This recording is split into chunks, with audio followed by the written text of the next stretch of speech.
আমি 100 কোটি টাকা চ্যালেঞ্জ করলাম, যদি একটা হাদিস দেখাতে পারে।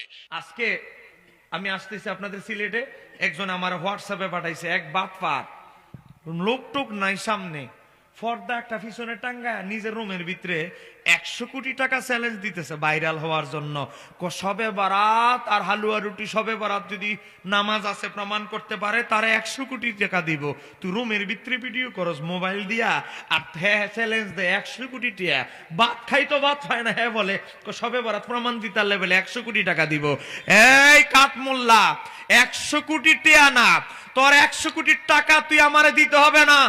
আমি তোমার সাথে নয়, তোমার যে বড় হুজুর তাদের সাথে বাস করব। তোমার সাথে করতে পারি একটা শর্তে, তোমাদের আহলে হাদিস আব্দুর রাজ্জাক বিন ইউসুফ, মুজাফফর বিন মহসিন, আসাদুল্লাহ গালিব, যত বড় বড় আহলে হাদিসরা আছে, তারা যদি বলে এ আমাদের প্রতিনিধি, হ্যাঁ ফাঁস করলে আমরা ফাঁস, হ্যাঁ পরাজিত হলে আমরা পরাজিত, হ্যাঁ জয়ী হলে আমরা জয়ী, তাহলে তুমি কাঠমোল্লার সাথে শবে বরাত নিয়ে আমি বাহাসে বসবো। তোমার শায়েখদের বিবৃতি শুধু দিতে হবে, চিৎকার দিয়ে বলতে হবে ঠিক কিনা।